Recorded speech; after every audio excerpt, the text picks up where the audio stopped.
Pelatihan bakat terus berjalan. Anak-anak berlari di lapangan, mengejar bola dengan semangat, masing-masing membawa tujuannya sendiri. Sementara itu, Yong hanya berdiri mengamati. Ia mulai merasa kecewa. Kelas ini ternyata tidak sebaik yang ia harapkan. Harapannya untuk melihat tim U13 beraksi di turnamen seolah pupus. Pelatih yang ada pun tampak kurang berkompeten. Lingkungan latihan terasa membatasi, dan Yong sangat ingin menemukan pemain aktif dan berbakat untuk dipelajari. Namun, di tengah kekecewaannya, Yong sadar, untuk saat ini, ia harus mengambil apapun yang bisa ia pelajari. Saat sedang memperhatikan sekitar, ia melihat dua orang berbicara. Salah satu dari mereka menarik perhatiannya, seorang pria mengenakan topi. Tatapannya tertuju penuh pada sosok itu. Ternyata, itu adalah Cha Durim. Cha Durim, pemain sepak bola yang dijuluki kereta tanpa tujuan, peralatan manusia, dan Super Triceratops. Ia adalah putra dari Cha Bon, penyerang legendaris Asia sepanjang masa. Yong heran, kenapa seseorang yang pernah tampil di Piala Dunia Korea Jepang bisa berada di sini. Sosok yang lebih tampan dari yang ia bayangkan itu tampak begitu misterius. Sayangnya, Yong tahu suatu hari ia akan botak. Pertemuan ini terasa seperti takdir, atau mungkin hanya kebetulan? Tapi satu hal pasti, ini kesempatan langka. Yong memutuskan untuk mengamatinya lebih dekat. Pelatih menanyakan rencana Durim untuk keberangkatan ke Lucine pada tanggal 26 bulan depan. Durim mengangguk setuju. Yong teringat bahwa Durim memang mendapat panggilan dari Lucine, klub tempat ayahnya bermain, dan memulai debut profesionalnya di sana pada jendela transfer musim dingin. Yong merasa seperti berada di persimpangan jalan. Ia sadar, hanya melihat dari kejauhan tak akan memberikan keterampilan baru. Tapi melewatkan kesempatan ini jelas bukan pilihan. Maka ia mengaktifkan layar Great untuk melihat bakat Durim. Dan hasilnya luar biasa. Durim memiliki kemampuan lari cepat alami pada level U, kecepatan kaki tingkat A, kemampuan melewati lawan juga di peringkat A, serta fisik kuat di peringkat B. Semua ini bertahan selama 500 menit permainan. Yong penasaran, apakah kemampuan ini tergolong unik? Namun, melihat langsung kecepatan luar biasa Durim, ia yakin, itu adalah bakat spesial, dan ia harus mendapatkannya bagaimanapun caranya. Sementara itu, pelatih bertanya apakah Durim sudah menyiapkan dokumen kompetisi remaja. Durim menjawab bahwa ayahnya memintanya mengurus setelah sekolah. Meski ia mengaku tidak terlalu sibuk, rasa lelah masih menghantuinya. Pelatih menyarankan pijat sebagai pereda lelah, tapi Durim menyebutkan bahwa kelelahan itu mungkin berasal dari kondisi medis kronis. Obrolan mereka terhenti saat Yong datang menghampiri. Ia berpura-pura hanya ingin memberikan sesuatu pada kakak laki-lakinya. Padahal, ia ingin membuat kesan. Durim bingung bagaimana Yong bisa mengenalinya, apalagi ia memakai topi tebal. Yong hanya memberikan sebuah botol dengan label sederhana. Mengatakan bahwa ia tak mampu membeli merek mahal, jadi ini bisa membantu mengurangi rasa lelah. Durim awalnya ragu, tapi akhirnya tertawa. Momen kecil ini sukses membuat kesan baik. Pelatih tersenyum dan mengatakan bahwa Yong nyaris tepat sasaran. Ia bahkan meminta Durim untuk mengingat nama Yong baik-baik, karena suatu hari, anak ini akan memimpin sepak bola Korea. Durim heran. Apakah dia benar-benar sehebat itu? Tapi jika pelatih berkata begitu, jelas Yong bukan pemain biasa. Lalu ia bertanya, apakah Yong ingin bermain sepak bola dengannya? Bagi Yong, ini seperti hadiah dari langit, kesempatan emas untuk bermain bersama seorang bintang masa depan. Dalam hatinya, ia tahu, efek dari B sangat nyata, dan ini baru permulaan dari langkah besarnya menuju puncak dunia sepak bola. Usai latihan, kedua pemain muda itu terengah-engah, berdiri di tengah lapangan dengan napas berat. Cha Durim menepuk bahu Yong dan menyebutkan bahwa gaya tendangannya mengingatkannya pada seseorang yang pernah ia latih, seorang pemain bernama Kei Yuan. Nama itu langsung memicu ingatan Yong. Ia pernah membaca tentang Kei Yuan dalam autobiografi Cha Bum.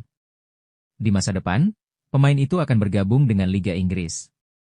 Dan sekarang, ia berdiri di depan pelatih dari sosok legendaris itu, yang kini hadir nyata di akademi mereka. Pelatih mereka, Sang Wol, memuji performa mereka dan menanyakan perasaan Durim. Durim hanya menjawab bahwa rasanya menyenangkan, seperti menghidupkan kembali masa-masa lamanya. Dalam dunia sepak bola, katanya, pemain memecahkan masalah dengan sepak bola itu sendiri. Meski setuju, Durim juga mengungkapkan bahwa ayahnya jarang di rumah. Ia belum sempat bertemu dengan Ho Yong, adik dari pemain muda ini, tapi ia akan mencoba di lain waktu. Yang kemudian mendapat kejutan, Duri mengatakan bahwa ayahnya akan mengambilnya untuk dilatih. Ini bukan tawaran biasa. Bahkan, Duri menyebut bahwa Yong adalah satu-satunya anak yang diterima oleh ayahnya untuk dilatih langsung. Yong, yang terharu, langsung memohon. Ia ingin lebih dari sekadar pelatihan rutin. Ia ingin Durim sendiri membimbingnya, seperti yang ia lakukan terhadap Kei Yuan. Ia ingin menjadi pemain hebat, bukan hanya yang baik, dan merasa Durim adalah kunci itu. Dengan penuh semangat, ia bertanya apakah boleh berkunjung ke rumah Durim untuk belajar langsung. Namun, Duri menolak halus, menyebutkan kesibukannya dan kekhawatiran orang tua Yong. Tapi saat ia melihat kesungguhan Yong, sesuatu berubah. Ia bertanya di mana Yong tinggal. Mendengar bahwa rumahnya ada di Anyang, Provinsi Gyeonggi, Durim tampak merenung. Ia lalu menjelaskan bahwa ia memang diminta oleh ayahnya untuk melatih beberapa anak, meski hanya 1 jam sehari, selama 1 bulan, di sekolah swasta dekat rumah tempat ia biasa lari pagi. Dan kebetulan, rumahnya kini berada di Jongno, meski ia tinggal di Amang, dekat rumah seorang teman. Bagi Yong, ini adalah keajaiban kecil. Durim ternyata tinggal cukup dekat. Kesempatan untuk berlatih dengannya terasa semakin nyata. Hari berikutnya, saat Durim sedang melakukan peregangan pagi, Yong menghampirinya. Tatapan mereka saling bertemu, dan tanpa kata-kata, mereka mulai berlari bersama di jalanan. Bagi Yong, ini adalah awal dari pelatihan impiannya. Sementara itu, dalam benaknya, muncul rasa syukur yang mendalam. Ia sadar, ini semua terjadi karena koneksi yang tak bisa dibeli dengan uang. Ini lebih dari sekadar latihan. Ini adalah peluang emas yang muncul sekali seumur hidup. Lalu, layar Great aktif kembali. Yong melihat bakat yang bisa ia salin dari Durim. Beberapa bakat tampak menggoda, umpan cepat, kecepatan kaki tingkat tinggi. Tapi yang paling menarik perhatiannya adalah bakat bawaan kecepatan tinggi. Kemampuan ini memungkinkan pemain untuk mencapai bola lebih cepat. Bahkan saking cepatnya, bisa menimbulkan masalah keseimbangan. Namun, harga dari bakat ini tinggi. Ia membutuhkan waktu 30 hari penuh untuk benar-benar menguasainya. Dan selama periode itu, Yong tak akan bisa menyalin bakat lain. Itu adalah pengorbanan besar. Tapi bagi Yong, ini sepadan. Apalagi, tak ada turnamen besar selama bulan itu, jadi fokus pada satu hal adalah keputusan yang tepat. Yong akhirnya memilih. Ia tahu bahwa bakat tingkat tinggi tak akan mudah didapat. Rasanya seperti mencerna makanan berat, perlahan, tapi berdampak besar.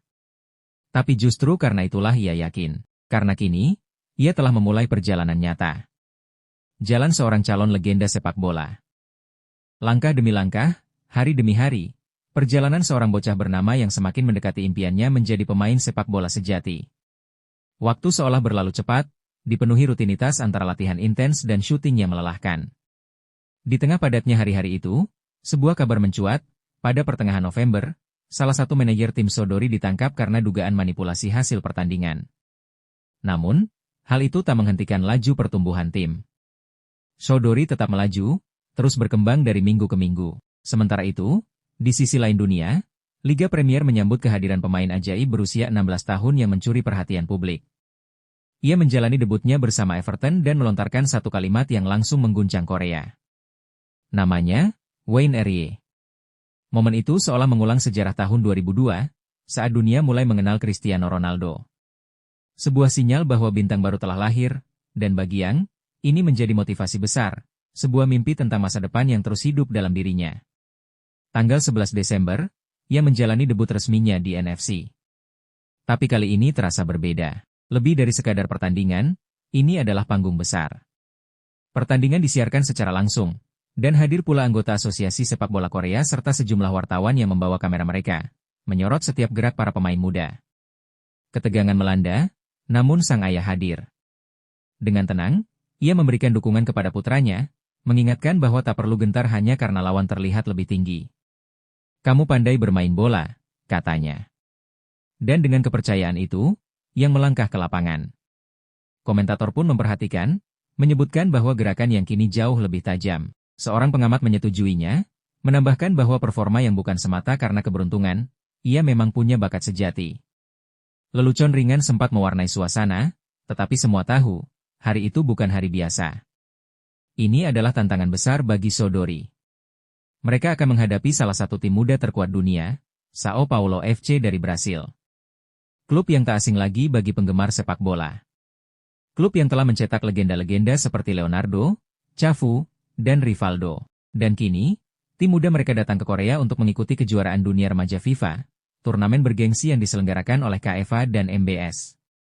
Pertandingan persahabatan ini tak hanya menjadi ajang uji kemampuan, tetapi juga kesempatan emas untuk menarik perhatian publik. Namun, rasa gugup menghantui. Saudori sudah berlatih keras, tapi menghadapi São Paulo bukan perkara mudah. Para pemain Brasil bukan hanya lebih tua, mereka juga lebih besar, lebih cepat, dan lebih berpengalaman. Di antara mereka, ada satu pemain yang mencuri perhatian, Douglas Costa muda. Dalam satu momen, ia menendang bola hanya dengan tumit, tanpa melihat, dan seorang rekan langsung memanggilnya. Pelatihnya pernah berkata bahwa jika ia mencetak 10 gol, ia akan dibawa ke taman hiburan. Tapi Douglas bukan sembarang anak-anak. Ia adalah calon superstar Brasil, pernah mencetak 15 gol dalam satu musim hanya dalam laga persahabatan. Bagi Yang, kehadiran Douglas adalah ancaman sekaligus tantangan. Ia mengaktifkan layar keserakahannya dan menatap data Douglas. Anak ajaib ini memiliki rating B, kaki seperti mesin, dan otak sepak bola yang jauh di atas rata-rata. Namun, bakat luar biasa ini datang dengan harga yang sangat mahal, bisa jadi terlalu mahal untuk Yang. Tapi apakah itu akan menjadi batu sandungan, atau motivasi untuk melampauinya? Pelatih Saudori pun menganalisis kemungkinan mereka. Dengan Costa di tim lawan, mencetak 10 gol bukan hal mustahil bagi São Paulo. Tapi ada satu hal menarik, pelatih Brasil, Carlos, tampak santai. Ia tahu, dengan tim seperti ini, mereka bahkan tak butuh taktik rumit. Ia memanggil Douglas dan rekan-rekannya, dan anak-anak itu mendekat dengan ringan, seolah kemenangan sudah di tangan. Di lapangan latihan yang cerah, Carlos mencoba menenangkan Douglas. Ia mengingatkan bahwa ini hanyalah pemanasan, yang terpenting adalah pertandingan minggu depan. Namun, misi hari ini tetap jelas, Douglas harus mencetak 10 gol. Dengan percaya diri, Douglas menyambut tantangan itu, menyamakannya seperti mencuri permen dari bayi. Tak lama kemudian, ia menghubungi Casemiro, bertanya apakah ia sudah melihat pemain nomor 7 yang tengah berlatih sendirian, seseorang yang akan jadi lawannya dalam duel 1 lawan 1. Saat Casemiro menduga itu adalah Hoyang, Carlos menambahkan bahwa ini bisa jadi kesempatan untuk belajar sesuatu. Ucapan itu sedikit menyentuh ego Casemiro. Ia bertanya, apakah pelatih meragukan kemampuannya? Tapi Carlos hanya tersenyum, menyuruhnya tetap tenang. Hari ini, mereka akan melihat seperti apa kemampuan si anak muda itu. Dan jika Casemiro bisa menghentikannya mencetak gol, tim mereka akan mendapatkan hadiah spesial, pergi ke taman hiburan. Carlos kemudian mengumpulkan seluruh tim. Hari ini mereka akan bermain dalam format 8 lawan 8, pertandingan yang telah mereka lakukan jutaan kali. Tapi kali ini, kondisi lapangan jauh lebih baik. Di lini tengah, mereka diminta untuk menciptakan peluang dan bermain cerdas. Kepada penjaga gawang, Carlos memberi peringatan, waspadai tembakan jarak jauh. Sementara itu, Casemiro menyimpan tekad dalam hati, ia tak akan membiarkan tim muda itu menang, terutama dengan satu pemain yang membuat suasana berbeda. Ya, Hoyang. Meski ia 15 cm lebih pendek darinya, Casemiro berjanji akan menghentikannya mencetak gol. Tapi pada akhirnya, semuanya bergantung pada Douglas. Jika dia bisa mencetak 10 gol, taman hiburan sudah menanti mereka. Sebelum pertandingan dimulai, Casemiro menepuk bahu Douglas, berkata mereka pasti bisa. Douglas mengangguk penuh keyakinan. Laga pun dimulai, pertandingan bersejarah antara Sapao dan Saudori. Tim Sapao langsung memegang bola, bermain rapi sejak awal. Tidak ada gerakan yang sia-sia. Umpan-umpan mereka terorganisir, sebuah ciri khas tim kelas dunia. Mereka mendominasi dengan penguasaan bola, membangun serangan dari tengah lapangan. Komentator menyoroti perbedaan fisik antara pemain Asia dan Barat. Anak-anak dari Amerika Selatan memang tak setinggi pemain Eropa, tapi mereka punya kelincahan dan insting sepak bola yang tajam. Tim Saudori kini menghadapi tantangan besar, melawan tim yang lebih besar dan secara fisik mengintimidasi. Sebuah suara bertanya-tanya, apakah skuad mereka terlalu tipis? Komentator lainnya berseloroh, hanya Yang dan Buan yang jadi andalan mereka. Untungnya, mereka bermain di kandang sendiri. Di tengah permainan, Douglas Costa mengenakan jersey nomor 9. Ia menggiring bola dengan percaya diri. Sentuhan pertamanya panjang, tetapi disengaja, untuk memanfaatkan kecepatannya yang luar biasa. Dalam sekejap, ia merusak formasi pertahanan lawan. Ia melesat, memanfaatkan celah, dan bersiap menendang, satu peluang emas untuk mencetak gol pertama. Namun, sebuah kejutan terjadi. Seseorang muncul dan memotong arah tembakannya. Itu adalah Yang, berdiri tepat di antara bola dan gawang, dengan tenang dan percaya diri. Douglas tampak kaget, nyaris tak percaya. Ia bertanya-tanya, apakah tendangannya benar-benar diblok? Tapi Yang hanya berdiri di sana, tersenyum, menatapnya langsung. Dengan keringat menetes di wajahnya, Douglas mencibir, menyalahkan keberuntungan. Tapi satu hal sudah jelas, permainan baru saja dimulai kembali, dan itu tidak akan mudah. Pertandingan terus bergulir, dan perhatian penonton mulai terfokus pada satu sosok, pemain nomor 7 dari tim Sampdoria, Yang. Ia kembali mencegat pergerakan Sapao, termasuk upaya Douglas Costa yang kini mulai dipertanyakan. Banyak yang bertanya-tanya, bukankah seharusnya Douglas sudah mencetak 2 gol? Tapi kenyataannya, ia bahkan belum mampu melepaskan satu tembakan yang berarti, selain dari peluang pertamanya yang kini hanya tinggal kenangan. Yang terus muncul di tempat yang tepat, menutup ruang, mematahkan serangan. Ini bukan sekadar keberuntungan. Douglas pun mulai sadar, pemain muda itu benar-benar paham cara bermain sepak bola. Ini membuat frustrasinya memuncak. Dengan amarah yang memuncak, ia berusaha mengejar Yang, menuntut jawaban atas kehadirannya di lini belakang. Bukankah Yang adalah seorang striker? Lalu mengapa terus muncul sebagai bek? Namun bahasa menjadi penghalang. Yang tak sepenuhnya memahami maksud Douglas. Ia hanya menanggapi dengan santai, mengatakan bahwa Douglas tak akan mencetak gol hari ini. Sebuah kalimat sederhana yang menyulut api dalam diri sang penyerang. Bagi Douglas Costa, ini adalah penghinaan. Belum pernah, sejak awal karirnya, ia dibuat tak berdaya seperti ini. Dan terlebih lagi oleh seorang striker, bukan seorang bek. Ia memutuskan sudah cukup. Ini saatnya membuktikan siapa dirinya sebenarnya. Meskipun pelatih menyarankannya untuk tidak berlebihan, ia tak bisa lagi diam. Sapao masih mengendalikan permainan, dengan Casemiro yang kokoh menjaga lini belakang. Douglas bersumpah, gol akan datang. Dan serangan berikutnya pun dimulai. Tim Sampdoria meluncurkan serangan balik. Kiro dengan sigap memotong bola dan segera mengirimkan umpan jauh ke depan. Bola mengarah tepat ke Douglas Costa. Ia berlari, penuh semangat. Formasi lawan telah tercerai-berai, penjaga gawang tampak gelisah. Di hadapannya, terbuka ruang emas untuk mencetak gol. Namun, dari sisi yang tak terduga, muncullah Yang. Ia merebut bola dari kaki Douglas dalam satu gerakan cepat dan bersih. Douglas terdiam sejenak. Bagaimana bisa Yang tiba di sana secepat itu? Dengan satu sundulan, Yang mengalihkan arah bola menjauh. Pertanyaan mulai muncul dalam benak Douglas. Mengapa seorang striker selalu berada di posisi bertahan? Tapi ia yakin, dengan kecepatan kakinya, ia bisa mengejar pemain itu. Ia mempercepat langkah, berlari sekencang mungkin, berusaha menyaingi Yang. Namun, yang terjadi justru sebaliknya. Semakin ia berlari, semakin Yang menjauh. Napasnya mulai memburu, kekuatannya terkuras, sementara Yang tetap berada di depan, lincah dan tenang. Dalam keheningan yang aneh, Douglas pun menyadari kenyataan pahit, ia telah kalah, bahkan dalam duel kecepatan. Ia berhenti di tengah lapangan, terdiam. Matanya menyapu sekeliling, giginya terkatup rapat, pikirannya kacau. Ia menghentakkan kaki ke tanah, bukan karena rasa sakit, tapi karena frustrasi. Apa yang sebenarnya terjadi di sini? Komentator mencatat perubahan suasana hati Douglas. Ia terlihat semakin emosional, menunjukkan sisi dirinya yang jarang terlihat. Sebagai spesialis tembakan jarak jauh, ia justru terlalu fokus pada dribble dan duel 1 lawan 1, dan itu tidak berjalan baik. Sementara itu, Yang terus melaju ke depan, dengan keyakinan penuh. Ia menggiring bola dengan gaya khas Curim, cepat, efisien, dan tak bisa dihentikan. Dan bagi Douglas Costa, itu mulai terasa tidak adil. Douglas masih terdiam, pikirannya dipenuhi pertanyaan yang tak kunjung mendapat jawaban. Bagaimana mungkin ada pemain muda yang bisa menyainginya, bahkan mengunggulinya? Seharusnya, dengan semua pengalaman dan bakatnya, ia berada 1 atau 2 tingkat di atas. Tapi kenyataan berkata lain. Tepat saat itu, antarmuka pelacak bakat di belakang lapangan menyala. Nama anak itu terpampang jelas, Yang, dengan status B Class Miracle. Sebuah keajaiban. Kemampuan intersepsi bolanya bertingkat B, dan walau kemampuan bloknya hanya tingkat C, ia tetap tampil luar biasa. Douglas mulai memahami, ini bukan lawan biasa.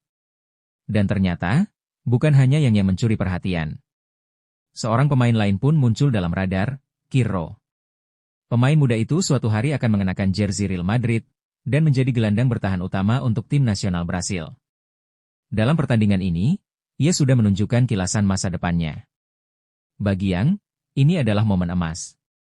Ia tahu, untuk menang, ia harus memenuhi dua syarat, melakukan terobosan solo atau mencetak gol. Tapi ia memilih untuk memenuhi keduanya. Ia mulai berlari ke arah Casemiro, sang gelandang bertahan legendaris yang lahir tahun 1992, dijuluki penerus Marcelo, dan menjadi tulang punggung lini tengah Brasil. Casemiro tahu lawannya cepat, tapi ia juga tahu satu hal penting. Kecepatan saja tak cukup. Yang bersiap menendang, dan Kirro membaca gerakan itu. Ia yakin ini adalah momen untuk memotong bola. Namun, alih-alih menembak langsung, yang justru mengirim bola ke sisi berlawanan. Bola itu melewati Kirro begitu saja. Dalam sekejap, ia mengejarnya sambil tertawa kecil, seolah menikmati permainan ini. Casemiro memperhatikan dengan tajam. Gerakan yang bukan sekadar pamer kecepatan, melainkan penuh perhitungan. Ia menendang bola jauh, lalu menyusulnya dengan kecepatan luar biasa. Dan kali ini, ia sudah sangat dekat dengan gawang. Penjaga gawang bersiap, penuh tekanan. Ia tahu yang akan menembak. Tapi tak ada yang bisa menghentikannya. Dari jarak jauh, yang melepaskan tembakan keras, dan bola itu bersarang di pojok gawang. Seketika, stadion bergemuruh. Yang berbalik, mengejek kiper dengan satu kalimat tajam, menyebutnya lambat. Sorak-sorai meledak. Komentator nyaris kehabisan kata, hanya mampu mengatakan satu hal, ini luar biasa. Yang baru saja mencetak gol pembuka melawan tim Sapao, tim penuh bintang dan reputasi. Para komentator tersenyum bangga. Inilah masa depan Korea, ujar mereka, saat kamera menyorot wajah-wajah kagum di tribun. Sementara itu, jauh dari lapangan, seseorang bernama Jaya menyaksikan dengan senyum tipis. Dalam hati, ia tahu, yang telah melampaui Douglas Costa, bintang utama Sapao. Bahkan, ia berhasil menembus pertahanan yang dipimpin Casemiro, maestro lini tengah yang dikenal hampir mustahil dilewati. Hayang, salah satu penonton, tak bisa menahan semangatnya. Ini sempurna, bisiknya, menyadari ini akan jadi sorotan utama pertandingan. Reporter di lapangan mencatat peningkatan besar dalam jumlah penonton, dan seorang produser di belakang layar mengangguk, sepak bola memang gila. Terutama karena bocah ini. Tiba-tiba, Yang mendekat ke kamera. Dalam satu lompatan eksplosif, ia menyiapkan selebrasinya di udara. Saat mendarat, ia tersenyum puas. Tapi di balik kemenangan itu, ia merasakan sedikit nyeri di lutut, pertanda bahwa tubuhnya menanggung lebih dari yang tampak. Teriakan penonton tak berhenti. Kemenangan bagi pemain muda Korea. Mereka berseru. Sementara itu, Yang berdiri di tengah lapangan. Ia masih merasa hangat, gugup, dan bersemangat. Namun satu hal pasti, ia baru saja menunjukkan kepada dunia bahwa dirinya sudah bermain di level yang lebih tinggi. Yang berlari kembali ke lapangan, tekadnya menyala. Ia tak ingin hanya menjadi bagian dari pertandingan, ia ingin mendominasi seluruh lapangan. Namun, saat semangat membuncah, sesuatu yang lebih berbahaya muncul dalam dirinya, keserakahan. Di sudut pandangnya, layar antarmuka kembali menyala, menampilkan bahwa keinginannya telah membentuk pilihan baru. Tanpa ragu, ia memilih menjadi Badge Football Prodigy, sebuah tingkat yang lebih tinggi dari sebelumnya. Tapi setiap kekuatan besar selalu datang dengan syarat. Dan kali ini, ia harus mencetak 2 gol tambahan dan melakukan 5 terobosan solo. Semua itu dalam waktu yang tersisa hanya 30 menit. Tapi bagi Yang, tantangan itu bukan penghalang. Ia percaya, ia bisa melakukannya. Di pinggir lapangan, Carlos, sang pelatih, mengamati permainan dengan tenang. Ia tahu salah satu pemainnya, Diego, sedang tidak dalam kondisi prima. Maka, ia memutuskan untuk mengganti Diego dan memberinya waktu di bangku cadangan. Sebuah keputusan yang mungkin pahit, namun penting untuk pertumbuhan seorang pemain muda. Diego, dengan napas berat, menerima keputusan itu. Pelatih tidak bermaksud menghukumnya, tapi memberinya pelajaran penting, bahwa hari ini adalah momen untuk belajar, merenung, dan kembali dengan lebih kuat. Namun, tidak semua pemain memahami hal itu. Theodakasa mempertanyakan keputusan pelatih, mengapa mereka harus belajar dari seorang anak Asia, sementara mereka adalah orang Brasil, calon-calon bintang timnas. Tapi Carlos tidak tinggal diam. Ia menegaskan, komentar seperti itu bukan hanya keliru, tapi juga bisa berujung pada peringatan serius. Di dunia sepak bola, meremehkan kemampuan orang lain bukan hanya kesalahan teknis, itu adalah sikap yang tidak bisa ditoleransi. Sementara itu, Douglas duduk di bangku cadangan, terdiam. Wajahnya lelah, tapi matanya tetap mengamati jalannya pertandingan. Ia menyaksikan bagaimana Wu yang terus maju, bahkan di detik-detik terakhir babak ini. Sapao pun mulai kewalahan. Pertahanan Sapao bekerja keras, namun setiap langkah yang seperti dilumuri momentum yang tak tertahankan. Salah satu pemain bertanya-tanya, bagaimana mungkin bocah seperti itu bisa bermain sehebat ini? Carlos menjawab dengan tenang, 2 bulan lalu, Douglas juga masih berusia 12 tahun. Tapi yang berbeda. Ronaldo dulu melakukan debut profesionalnya di usia 14. Dan sekarang, seorang pemain muda lain sedang menuliskan kisahnya sendiri. Pelatih pun menambahkan, hanya orang-orang dengan kemampuan luar biasa yang bisa bertahan di level ini. Bahkan penggemar fanatik pun tidak cukup untuk membela pemain tanpa skill. Douglas mendengarkan dengan serius, dan akhirnya mengakui kesalahannya. Carlos tahu, ia pernah melatih banyak anak, banyak pemain. Tapi anak ini, yang adalah sesuatu yang lain. Stamina, otot, kecepatan, dan penguasaan bola, semuanya berada di tingkat luar biasa. Ia bukan sekadar berbakat. Ia seperti monster kecil di tengah lapangan. Dan saat itulah, bola memantul ke dalam area penalti. Kiper salah langkah, dan bola mengarah ke gawang. Sapao akhirnya mencetak gol. Sorakan penonton terdengar menggema. Komentator dengan ringan berkata, mereka hanya butuh waktu untuk menyesuaikan diri. Dan satu hal yang pasti, tim Sapao belum menyerah. Namun, di balik semua itu, yang mulai merasakan kelelahan. Kakinya berat, napasnya mulai memburu. Ia mulai menyadari, tak peduli sekuat apapun tekadnya, sepak bola bukan permainan yang bisa dimenangkan sendirian. Meski begitu, satu hal masih membakar dalam dirinya. Hasrat untuk menang. Ia ingin sekali menang hari itu, lebih dari apapun. Sambil bergumam dalam hati, ia tahu. Keinginannya untuk menang begitu dalam, begitu murni. Dan itulah bahan bakar terakhir yang ia miliki. Pertandingan berakhir dengan skor mengejutkan, 4-9, kemenangan mutlak bagi tim Sapao. Meskipun kalah, Carlos, pelatih muda dari tim lawan, masih menyimpan sejumput kebanggaan.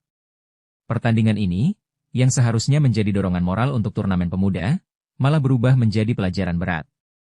Ia bertanya-tanya dalam hati. Bagaimana semuanya bisa berakhir seperti ini?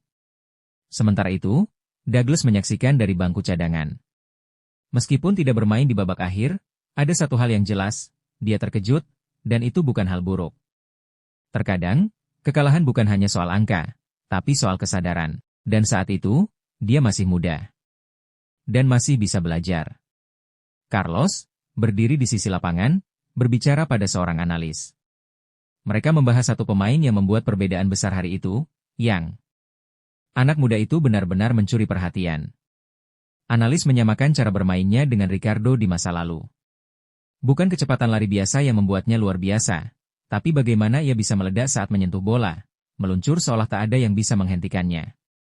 Namun, meski penuh potensi, Carlos menyadari bahwa dasar permainan yang masih belum sempurna. Ia cepat, eksplosif, dan bermain dengan hasrat, tapi teknis dasarnya perlu banyak dibentuk. Meski begitu, satu hal tak bisa disangkal, anak ini mencintai sepak bola. Dan cinta seperti itulah yang seringkali membuat perbedaan antara pemain biasa dan legenda. Di tribun penonton, orang tua yang menonton dengan bangga. Meski tim anak mereka kalah, pertandingan ini tetap luar biasa. Tapi kemudian, sesuatu tak terduga terjadi. Carlos dan analisnya menghampiri mereka.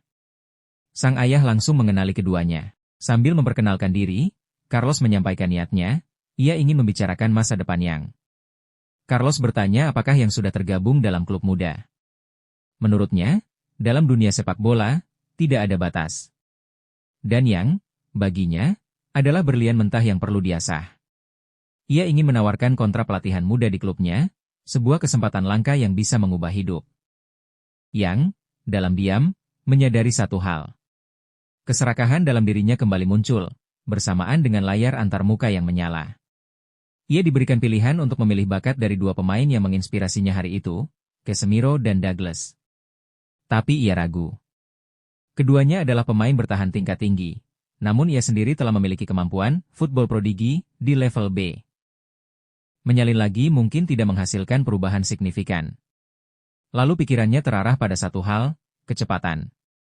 Douglas memiliki kemampuan unik, charge sprint, sebuah teknik untuk meledak saat menggiring bola. Namun kelemahannya jelas, sulit digunakan saat menerima umpan, dan bisa membuat tekanan berlebih pada lutut. Akhirnya, Yang memutuskan. Ia memilih menyelesaikan pengembangan pada quick legs, kaki balap, dan kemampuan instant ball reception. Menurutnya, bukan hanya kecepatan penting di sepak bola, tapi bagaimana mengontrol bola saat pertama kali menyentuhnya. Itulah kunci permainan modern. Ditambah dengan peningkatan pada tembakan jarak menengah, ia membayangkan sebuah transformasi. Saat energi mengalir ke kakinya, ia merasakan sesuatu yang belum pernah ada. Seolah tubuhnya kini membawa sesuatu yang tak masuk akal, sesuatu yang melampaui batas. Untuk pertama kalinya, Yang percaya. Jika semuanya terus berjalan seperti ini, dia mungkin akan menjadi pemain sepak bola yang belum pernah ada sebelumnya. Keserakahan kembali muncul di hadapan Yang, mengingatkannya bahwa ia membutuhkan 7 hari penuh untuk mengasimilasi bakat yang baru ia tiru. Selama periode itu, dia tidak bisa meniru bakat orang lain. Tapi itu bukan masalah besar. Dibandingkan dengan bakat luar biasa seperti milik Rimdur yang memerlukan waktu 30 hari untuk sepenuhnya dikuasai, ini terasa wajar. Yang hanya perlu seminggu latihan penuh, dan ia siap menjalaninya. Sementara itu, perhatian media mulai tertuju padanya. Seorang jurnalis mendekati Yang setelah pertandingan, mengenalinya sebagai pemain muda yang baru saja mencetak hat-trick. Meskipun suasana tampak santai, Yang tetap menunjukkan sisi seriusnya. Bagi dia, kekalahan tetap menyisakan kekecewaan, walau ia sadar itu bagian dari proses. Namun, yang menarik perhatian jurnalis bukan hanya performanya, tapi juga semangatnya. Hari itu, Yang berlari lebih jauh dari biasanya. Ketika ditanya apakah ada alasan khusus, jawabannya mencerminkan tekad seorang atlet muda yang ingin membuktikan dirinya. Ia ingin membungkam keraguan, terutama dari mereka yang tak percaya anak seusianya mampu mencetak gol melawan tim asing. Dan itulah yang dilakukannya. Sikap percaya diri Yang pun membuat sang reporter tertawa. Saat wawancara ditayangkan, produser Sodori yang menyaksikannya dari TV tua di kantor produksi pun ikut terhibur. Ia tahu, cuplikan itu akan viral. Wajah polos, ucapan cerdas, dan kejujuran anak-anak dalam balutan semangat besar, semuanya berpadu dalam satu momen yang akan dikenang. Di rumah, suasana berubah saat kabar mengejutkan datang. Ternyata, Yang telah dipantau oleh tim Sao Paulo. Namun, ada kendala yang tak bisa dihindari. Sang ibu menjelaskan bahwa sesuai regulasi FIFA, anak-anak di bawah usia 18 tahun tidak diperbolehkan pindah ke luar negeri untuk keperluan transfer klub, aturan yang dikenal sebagai Pasal 19. Tujuannya adalah untuk melindungi para atlet muda dari eksploitasi. Yang menerima hal itu dengan dewasa. Ia sadar, masih terlalu muda untuk bepergian sendirian ke negara lain, dan mematuhi aturan ini adalah bentuk tanggung jawab.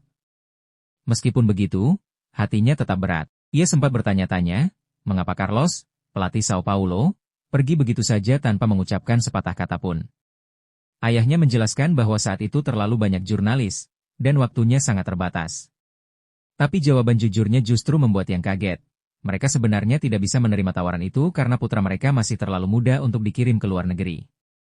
Namun, kemudian sang ayah mengakui bahwa itu hanya gurauan. Ia bahkan tidak bisa berbicara bahasa Spanyol, hanya mengucapkan terima kasih lalu pergi. Ternyata, negosiasi sebenarnya dipimpin oleh ibunya. Ketika Yang bertanya tentang hasil pembicaraan itu, sang ibu menenangkannya. Semuanya akan baik-baik saja, selama Yang sendiri merasa bahagia dengan pilihan yang diambil. Kebahagiaan terpancar dari wajah Yang. Ia berdiri dengan semangat, sementara sang ibu bertanya apakah ia benar-benar senang. Yang mengangguk penuh keyakinan. Baginya, Brasil adalah sinonim dari sepak bola. Mendapatkan kesempatan berlatih dan meniru bakat para pemain muda dari Amerika Selatan adalah sesuatu yang bahkan tak pernah ia bayangkan sebelumnya. Ini bukan sekadar pertukaran budaya atau pengalaman biasa. Ini adalah peluang emas, lengkap dengan keuntungan finansial dan pengalaman tak ternilai. Ibunya menyampaikan bahwa para pelatih menyebut mereka memiliki banyak teman asal Korea di Brasil. Tapi tetap saja, yang harus mulai belajar bahasa Portugis. Tanpa ragu, ia menyetujuinya. Ia tahu, jika ingin pergi secepatnya, ia harus terus berusaha dan mempersiapkan diri sebaik mungkin. Malamnya, di rumah, yang duduk di depan komputer. Ia masih harus menunggu hingga turnamen pemuda internasional, dan di sela pikirannya, terlintas kabar bahwa Cebumka, legenda yang ia kagumi, juga akan hadir dalam ajang itu. Ia membuka situs informasi dan terkejut. 16 tim akan berpartisipasi. Bukan sekadar kompetisi, ini adalah festival sepak bola muda berskala dunia, NBC World Youth Football Championship, dimulai pada tanggal 18 dan berakhir pada tanggal 26. Itu artinya, hanya tinggal 5 hari lagi. Namun, ketika ia berdiri dari kursinya, masalah lain muncul. Sebuah nyeri menusuk lututnya. Ia menyadari rasa sakit itu berasal dari latihan yang terlalu keras. Ini bukan tentang seberapa hebat teknikmu, jika fisik tak mampu mendukungnya, semua bisa runtuh. Bahkan pemain legendaris seperti Ronaldo pernah jatuh karena cedera lutut dan paha akibat kelelahan yang terus-menerus. Mencegah cedera menjadi lebih penting dari segalanya. Sang ibu datang dan melihat wajah anaknya yang murung. Ia bertanya dengan lembut, apakah lututnya sakit? Ia mencoba berdalih, mengatakan itu hanya karena ia sedang tumbuh tinggi. Tapi sang ibu tahu. Ia menyentuh lutut anaknya, lalu mulai memijat dengan penuh kasih sayang. Sambil memanggil namanya, ia berkata, kalau terlalu sulit, kamu bisa berhenti. Ibu hanya ingin kamu sehat. Kata-kata itu menghangatkan hati Yang. Ia memandang ibunya dan berpikir, ia juga ingin ibunya tetap sehat. Malam itu, ia berbaring di tempat tidur, memeluk lututnya yang kini terasa jauh lebih baik. Tangan ibunya memang luar biasa. Keesokan harinya, sebuah program olahraga menyiarkan cuplikan pertandingan terakhir. Nama yang disebut sebagai bintang muda yang mencetak gol pembuka melawan Sao Paulo.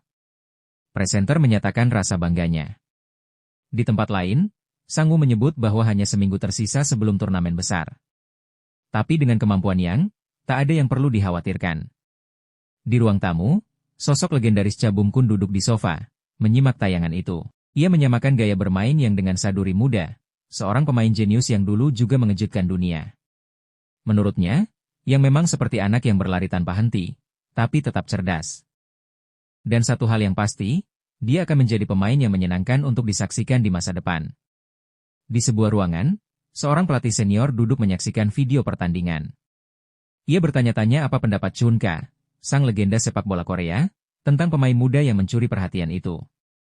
Namun, Cha Bum-kun hanya tersenyum dan berkata bahwa ia harus melihat sendiri kemampuan bocah itu. Meski begitu, kesibukan membuatnya harus menunda. Ia bertanya kapan sesi pelatihan selanjutnya akan berlangsung, dan dijawab, besok, pukul 2.30. Keesokan paginya, akademi memutuskan untuk memanggil orang tua sang pemain. Itu hari penting. Yang akan mengikuti pelatihan di Akademi Chunka, salah satu tempat paling prestisius bagi bakat muda di Korea. Sesampainya di sana, Yang dan ibunya disambut hangat oleh seorang pria bernama Bun An. Yang menatap pria itu dalam diam. Benarkah ini Cha Bum-kun? Sosok yang selama ini hanya ia lihat di layar televisi? Pria itu mengangguk dan memperkenalkan dirinya. Aku Weoho, katanya. Dalam benak Yang, ia hampir tak percaya. Seorang legenda sepak bola kini berdiri tepat di hadapannya. Cha Bum-kun menepuk kepala Yang dan bertanya dengan nada penasaran, kau seorang striker? Yang mengangguk. Menarik, jawabnya singkat, lalu meminta Emu untuk berbicara lebih lanjut di dalam.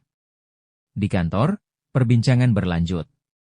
Sang pelatih bertanya apakah Yang bersedia mengikuti tes untuk bisa masuk kompetisi.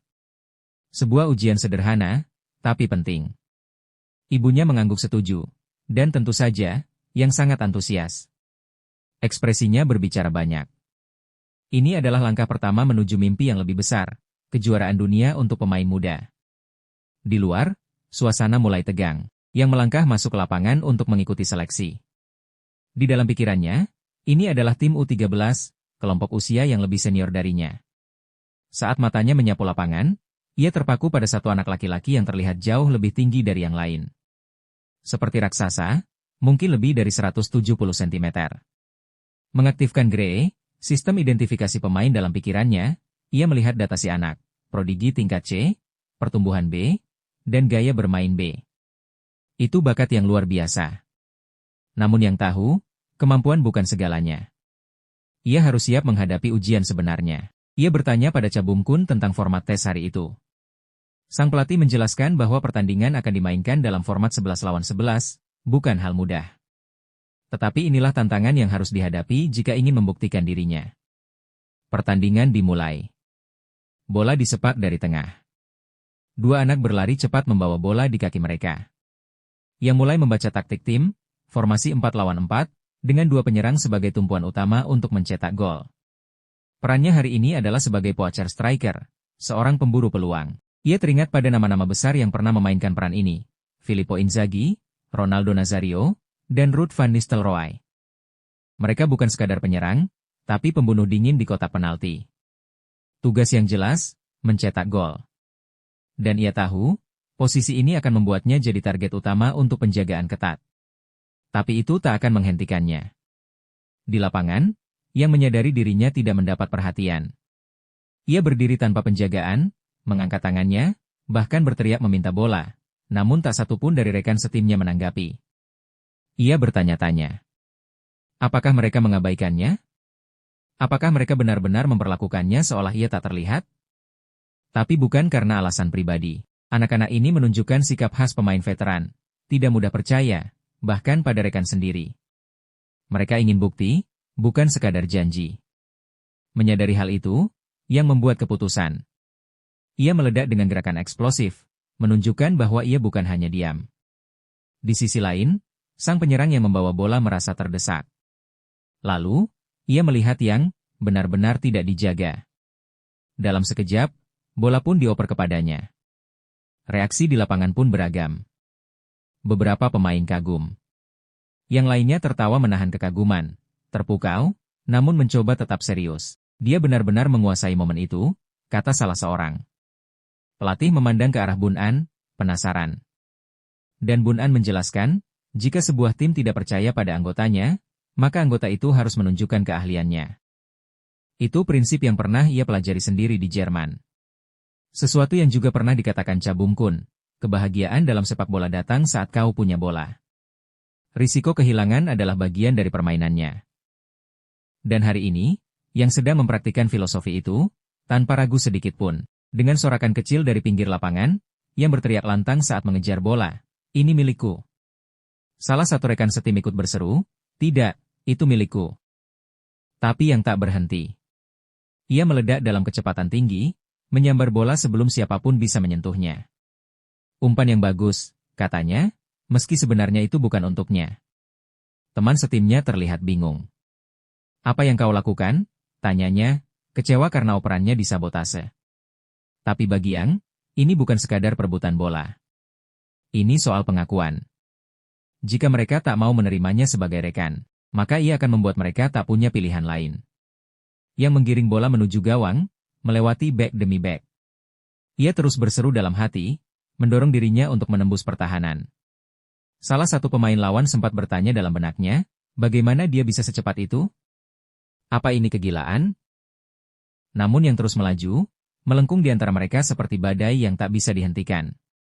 Seorang bek mencoba memotong lajunya, terlambat. Bola sudah ditendang tinggi, melintasi udara menuju rekan setim bernomor punggung 9. Heading, teriak Yang. Dan tanpa ragu, Hyun Jun menyambutnya. Sundulannya keras, terarah. Bola meluncur ke dalam gawang sebelum kiper bisa bereaksi. Gol. Gray, sistem statistik internal Yang, memberitahu bahwa ia baru saja memenuhi salah satu syarat, memberikan 15 assist dalam pertandingan. Ia juga hanya butuh beberapa menit bermain lagi untuk menyelesaikan total 250 menit, persyaratan penting untuk mencapai targetnya. Sebab, Yang bertekad tumbuh hingga mencapai tinggi 1,80 meter di kehidupan ini. Hyun Jun, sang pencetak gol, adalah fenomena tersendiri. Seorang pemain yang sering disebut sebagai Ibrahimovic versi Korea Latin. Dengan tinggi badan yang kini sudah mencapai 1,70 meter, dan diprediksi bisa menyentuh 1,90 sebelum usianya menginjak 13 tahun, ia adalah anomali di antara rata-rata tinggi pemain Korea.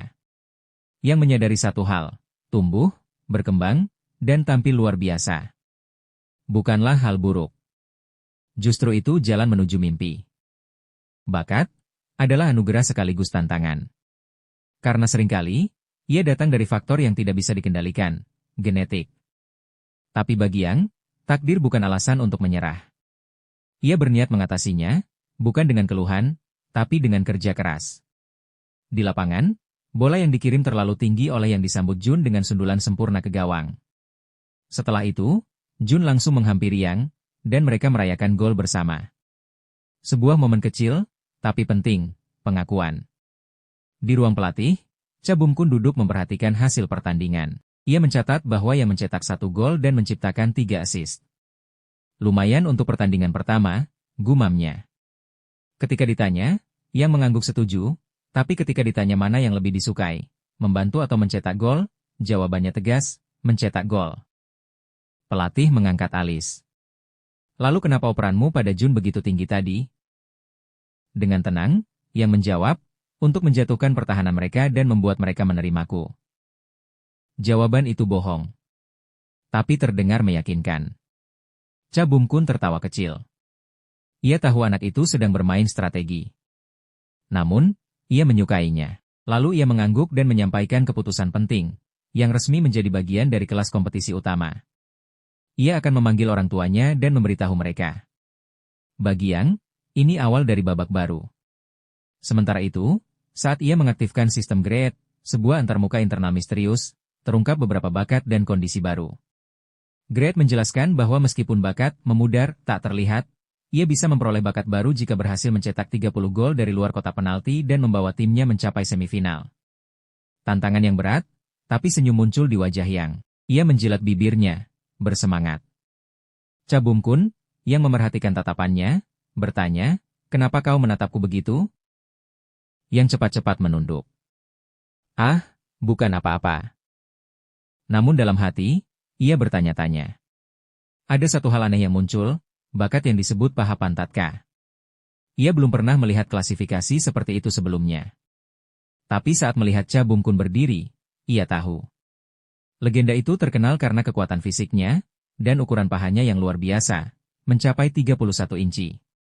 Kombinasi kekuatan dan kecepatan itulah yang dulu membuatnya ditakuti di Eropa. Bagi Yang, ia tak bisa melewatkan peluang untuk menirunya. Tapi, untuk mendapatkan bakat itu, kondisinya sangat sulit. Bahkan membuat Yang berpikir ulang, apakah ia benar-benar harus menginginkannya? Cha Bum-kun mengalihkan pembicaraan, bertanya apakah ada kabar terbaru dari Sao Paulo, klub asal Brasil yang sebelumnya mendekati Yang. Dengan senyum cerah, Yang mengangguk. Ia sudah menerima tawaran. Klub Flamengo ingin membawanya ke sana. Lalu, apa rencanamu? Tanya Bum-kun. Pergi, jawab Yang, tanpa ragu. Cha Bum-kun mengangguk, tersenyum. Keputusan yang bagus. Tak mudah, tapi jika kau ingin jadi pemain hebat, kau harus menjelajahi dunia. Yang mengucapkan terima kasih. Sebuah momen yang hangat antara murid dan legenda. Sebelum berpisah, Cha Bum-kun memberikan pesan terakhir, tetap hubungi aku saat kau di luar negeri. Kalau kau butuh sesuatu, beritahu aku. Yang hanya tersenyum, dan mengangguk. Langkahnya baru saja dimulai. Tapi ia tahu, ini bukan sekadar perjalanan. Ini adalah awal dari kisah besar yang akan mengguncang dunia sepak bola. Sejak hari itu, Yang mulai aktif berpartisipasi dalam latihan tim. Ia kini tak hanya fokus mencetak gol, tapi juga mulai sering memberikan assist, terutama untuk Jun dan Sako. Posisi Yang pun berubah, dari pemburu gawang, menjadi second striker. Sang Wol, sang pelatih, menjelaskan, striker kedua mendukung penyerang utama. Ia bertugas sebagai jembatan antara lini tengah dan depan. Ia harus bisa menggiring, mengoper, menembak, dan menciptakan ruang. Namun, pelatih juga menambahkan, karena kau masih muda, jangan terbebani. Ambil inisiatif, tapi tetap percaya diri. Bagi Yang, instruksi itu terdengar membingungkan. Tapi ia hanya menjawab dengan senyum. Sehari sebelum kompetisi, dalam sesi latihan terakhir, Yang membuat umpan terobosan untuk Jun, yang kemudian berlari cepat, mengarahkan bola ke gawang, dan gol. Jun memuji umpan Yang, dan Yang balik memuji sundulan temannya. Sako, dari sisi lapangan, menyaksikan momen itu dan mencatat dalam hati, kerja sama mereka hampir sempurna. Sako yakin, dengan performa seperti ini, bahkan melawan raksasa Eropa seperti Belanda, Portugal, atau Jerman, mereka takkan tertinggal jauh. Setelah latihan, pelatih berteriak, Semua orang kerja bagus. Waktunya istirahat. Yang berjalan menjauh dari lapangan, berpikir. Ini latihan terakhir sebelum segalanya dimulai. Sistem Grade kembali muncul, menampilkan pesan, misi pertama, selesai. Satu syarat telah terpenuhi. Yang tersenyum. Yang tersisa sekarang adalah syarat kedua, membawa tim setidaknya mencapai perempat final. Hari itu pun tiba. 18 Desember. Sangdong muncul di layar sebagai komentator. Kejuaraan dunia pemuda akhirnya dimulai, serunya. Di sampingnya, Chen Manon, sang analis, mengangguk. Ini adalah turnamen pemuda terbesar sejak Piala Dunia. Dan yang luar biasa, turnamen ini diselenggarakan langsung di Korea Selatan. Pertandingan pembuka mempertemukan Chobum FC melawan tim nasional Polandia U13. Yang melangkah masuk ke lapangan. Nomor 7 di punggungnya. Ia berdiri di atas rumput alami stadion, dan meskipun tribun penonton masih kosong, ia merasa seperti pemain profesional sungguhan. Saat melakukan pemanasan, ia sempat menyapa salah satu pemain Polandia. Dalam hati, ia berpikir, kalau saja aku sudah datang beberapa bulan lebih awal, mungkin aku bisa bertemu Lewandowski, striker legendaris Polandia. Tapi tak apa, yang penting sekarang adalah memenangkan pertandingan ini. Wajahnya tersenyum tenang, tapi matanya penuh tekad. Di ruang komentator, Sangdong bertanya, menurutmu, siapa yang unggul di pertandingan ini? Mangsa Aha, analis itu, menjawab, Chobum FC punya peluang besar. Karena mereka memiliki Wu Yang. Formasi yang diterapkan tim Korea cukup bervariasi, 4-2-4, tapi dengan fleksibilitas penuh. Mereka bermain dengan tekanan tinggi, menguasai bola di seluruh lapangan, tanpa memberi ruang sedikit pun untuk lawan. Dan kini, peluit berbunyi. Pertandingan dimulai. Sementara itu, tim nasional Polandia turun ke lapangan dengan formasi 4-2-3-1, strategi yang dirancang untuk meredam kekuatan fisik lawan mereka. Di tengah lapangan, sang playmaker, Camille, dengan cekatan mengatur ritme permainan. Ia mengalirkan bola ke rekan setimnya, dan perlahan 5 gelandang Polandia mulai mendominasi, membangun serangan yang sistematis dan presisi. Camille mencoba melepaskan tembakan ke arah Jaros, namun bola dialihkan dan segera diteruskan ke depan. Serangan mendadak itu mengejutkan para pemain Chobum FC. Formasi pertahanan mereka sempat runtuh saat pemain bernama Rwatkinski berhasil menembus garis belakang dan mencoba menguasai bola. Ia yakin, selama sentuhan pertamanya tetap stabil, dia bisa mencetak gol dalam situasi 1 lawan 1. Namun, tepat sebelum bola mencapai kakinya, datanglah Yang, anak muda berbakat itu, memotong jalur bola secara mengejutkan. Bahkan Jaros sempat terkejut, mempertanyakan mengapa seorang penyerang berada di posisi bertahan. Tanpa ragu, Yang membawa bola dan mencoba mengalirkannya ke rekan setim. Tapi pemain Polandia menghadangnya. Mereka mengira yang akan berhenti, namun yang terjadi justru sebaliknya, ia menggiring bola melewati mereka dengan sangat ringan, bahkan seperti tanpa bola. Para pemain hanya bisa terpaku melihat kecepatan dan kelincahannya. Kemudian, dari tengah lapangan, salah satu rekannya mengoper bola ke Yang. Sebuah umpan terukur. Kini, ia berhadapan dengan 3 pemain bertahan. Tapi itu bukan masalah. Dengan kecepatan eksplosif, yang melejit, bahkan seolah-olah tubuhnya terangkat dari tanah. Ia melewati 2 pemain, dan saat bertemu dengan pemain bernomor punggung 5, ia menyelip di antara mereka tanpa bisa dihentikan. Pemain itu hanya bisa mengomentari dalam hati, anak ini, monster. Kini tinggal kiper yang berdiri di hadapannya. Tapi fokus yang tidak tergoyahkan. Ia terus menekan, dan akhirnya, boom! Sebuah gol tercipta di menit ke-7 babak pertama. Chobum FC unggul lebih dulu. Rekan setimnya menyambut dengan sorak dan canda, menyebut pemain Polandia pasti malu. Bagi Yang, sebenarnya ia ingin mencetak gol dengan gaya, tapi kenyataannya, kecepatannya sendiri justru sulit dikendalikan. Sangdong, komentator pertandingan, memuji aksi sprint sepanjang 60 meter itu. Sementara Mang Sea menyebut bahwa bocah ini bukan hanya pesepak bola, tapi punya potensi sebagai atlet sejati. Dari sisi Polandia, pelatih mereka tampak kebingungan. Bagaimana mungkin bocah 9 tahun bermain seperti itu? Ia bahkan mengatakan, ini seperti membawa peluncur roket ke kompetisi bela diri. Permainan terus berlanjut. Seorang pemain Chobum FC sedang ditekan oleh pemain Polandia bernomor 11. Ia merasa dalam tekanan dan bisa kehilangan bola kapan saja. Tapi saat menoleh ke tengah lapangan, ia melihat yang berdiri bebas, siap menerima bola. Sebuah umpan dikirim, dan dengan mudah ia mengendalikannya. Kini ia melihat sekeliling. Tidak ada celah. Maka, ia berteriak pada Hayang Jun, memintanya berlari. Teriakan itu mengejutkan pemain Polandia nomor 3 dan juga nomor 9 Chobum FC. Serangan berikutnya pun akan segera dimulai. Para komentator mencatat dengan tajam bahwa yang tampak terus mencari pergerakan Hayong Jun. Anak itu, meski masih muda, harus tetap tenang dan terhubung dengan rekan setimnya. Yang pun menaruh harapan besar pada Jun yang terlihat memberi respons baik.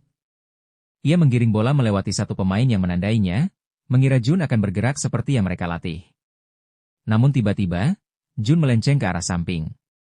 Yang sadar, ia harus segera membuat keputusan.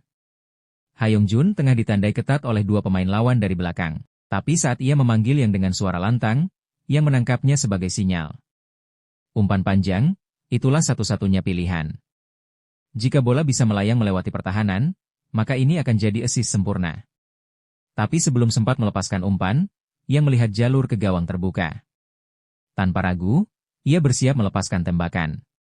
Para komentator sempat meragukan keputusan ini, tembakan jarak menengah seperti ini sangat sulit, bahkan untuk pemain berpengalaman. Tapi bola meluncur keras, membentuk lintasan tak terduga, tak bisa dijangkau oleh kiper. Gol tercipta. Sang Dong memuji keputusan yang tidak mengoper, tapi memilih menembak. Sementara Mang Seak menyebut itu adalah kejutan yang luar biasa dari sudut yang nyaris mustahil. Yang melompat kegirangan, merayakan gol dengan penuh semangat. Ia bahkan bertanya-tanya dalam hati, apakah Cristiano Ronaldo selalu merasa seperti ini setiap kali melakukan selebrasi? Dengan tawa kecil, ia menirukan selebrasi sang legenda, dikelilingi rekan setimnya. Keserakahan, manifestasi bakat dalam dirinya, muncul kembali. Kali ini, ia merasa tembakan jarak menengahnya mulai menjadi senjata andalan. Ia bertanya-tanya, bisakah ia menyaingi, atau bahkan melampaui, Chim yang asli? Tapi lebih dari segalanya, bermain sepak bola membuatnya bahagia. Berlari di atas lapangan hijau, mencetak gol, dan tak merasakan sakit di lututnya. Itu semua adalah anugerah. Dia mengejar hat-trick. Dan seperti tak mau kalah, Hayong Jun mencetak gol kedua mereka, menambah tekanan pada tim Polandia. Para pemain lawan mulai bertanya-tanya, siapa sebenarnya bocah itu? Monster? Atau sesuatu yang lebih? Ketika melihat bayangan keserakahan berdiri di belakang Yang, mereka semakin bingung, tapi Yang hanya menoleh ketika seseorang memanggil namanya. Hayong Jun bertanya kenapa tadi ia tak mengoper. Yang hanya menjawab tenang, tidak perlu umpan, karena syarat misinya sudah terpenuhi. Yang penting sekarang adalah menang. Jun sempat mengeluh, tapi yang menenangkannya. Akan ada kesempatan lain di babak kedua.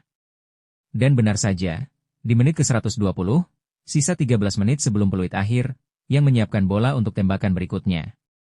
Ia membidik sudut gawang, lalu gol. Hat-trick sempurna. Komentator menyebutnya sebagai pemain luar biasa yang bahkan layak masuk nominasi bola emas turnamen. Tapi pertandingan belum usai. Seorang pemain Chobum FC melihat peluang dari sisi lapangan dan memutuskan mengirim bola panjang ke arah Yang. Semua mata tertuju padanya. Dengan kecepatan eksplosif, Yang mengejar dan mengendalikan bola, meskipun terlalu jauh dan bek sudah mendekat. Situasi sulit. Namun dari sisi lain, ia mendengar suara lagi. Hayong Jun memanggilnya. Dia berdiri bebas tanpa penjagaan. Tanpa pikir panjang, Yang mengirim umpan lambung akurat ke arahnya. Bola melayang di atas pertahanan, dan Jun, dengan timing sempurna, menyundulnya langsung ke gawang. Gol lagi. Sinergi antara dua anak muda ini membuktikan bahwa mereka bukan sekadar bakat biasa. Mereka adalah generasi baru, dan dunia mulai memperhatikannya. Komentator berseru, assist yang fantastis, dan itu adalah gol keempat untuk Chobum FC. Hayong Jun pun mengangkat tinjunya tinggi-tinggi ke arah penonton, merayakan gol bersama ibunya yang hadir langsung di tribun. Wajahnya berseri-seri, dipenuhi kebanggaan, bukan hanya karena gol, tapi karena bisa membuat sang ibu tersenyum. Melihat itu, Yang mengira selebrasi Jun adalah bentuk penghormatan untuk ibunya.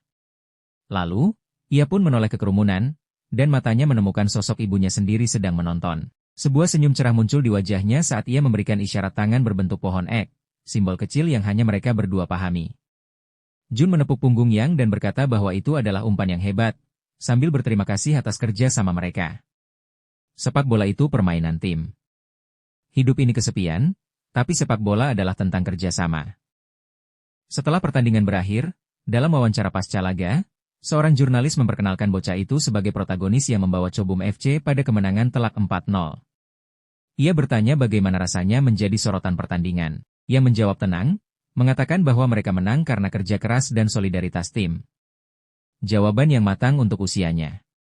Wartawan lalu bertanya apakah ada hal lain yang ingin ia katakan.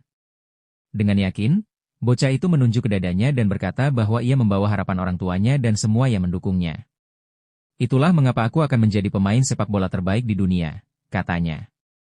Ia pun meminta dukungan dari semua yang menonton di rumah. Di sisi lain, yang sedang menyaksikan siaran ulang itu dari rumah hanya bisa menutupi wajahnya, merasa malu dengan gaya percaya dirinya. Ia berpikir, kenapa dirinya bicara seperti itu? Apalagi dengan gaya berpose sedikit aneh, seakan sedang dalam fase emo, membuat tontonannya jadi lucu sekaligus membanggakan. Sementara itu, dunia internet mulai berubah. Orang-orang yang sebelumnya meremehkan Yang, berkata bahwa bocah ini tidak akan bisa mencetak gol melawan tim luar negeri, kini mulai berpihak padanya. Dalam sekejap, basis penggemar Yang pun mulai tumbuh pesat. Keesokan harinya, mereka menghadapi tim dari Swedia, Djurgårdens. Laga berlangsung sengit, tapi mereka berhasil menang tipis 3-2. Setelah itu, mereka bertemu Portal FC, dan meskipun pertandingan sangat sulit, beberapa gol dramatis dari yang menyelamatkan tim dari kekalahan dan menghasilkan hasil imbang. Hari berikutnya, mereka masuk ke perempat final melawan Paraguay. Lagi-lagi, Hayoung Jun dan yang menjadi kunci. Keduanya mencetak 2 gol berturut-turut, mengamankan comeback dan membawa tim menuju semifinal. Di ruang ganti setelah pertandingan, Yang berdiri dan mengumumkan bahwa lawan mereka berikutnya di semifinal adalah tim U13 Jepang, tim yang menduduki posisi kedua di grup A. Jika mereka menang, maka panggung final di Stadion Sangam akan menjadi kenyataan. Semua pemain Chobum FC pun serempak berseru, kita akan menang. Lapangan pun menjadi saksi saat mereka memasuki pertandingan penentuan. Yang dan Hayoung Jun bersiap menghadapi U13 Jepang. Dalam hati, Yang menyatakan bahwa ia tak boleh kalah, terutama bukan dari Jepang. Kick-off dimulai. Para pemain saling memberi salam. Tapi perhatian yang langsung tertuju pada seorang pemain Jepang, Coach Shinji. Ia menyadari bahwa bocah ini adalah kunci dari permainan Jepang. Untuk lebih memahami lawan, Yang mencoba membaca auranya, memvisualisasikan bakatnya. Dari sana, ia menyadari Shinji adalah pemain jenius dengan peringkat teknik sentuhan B, bakat individual C, dan lari tanpa bola di level C. Ia juga melihat misi unik yang harus diselesaikannya, mencuri bola 5 kali. Itu membuatnya heran. Ia seorang striker, bukan back. Kenapa harus mencuri bola? Tapi jika itu tantangannya, maka ia putuskan, kali ini, ia akan memainkan peran bebas.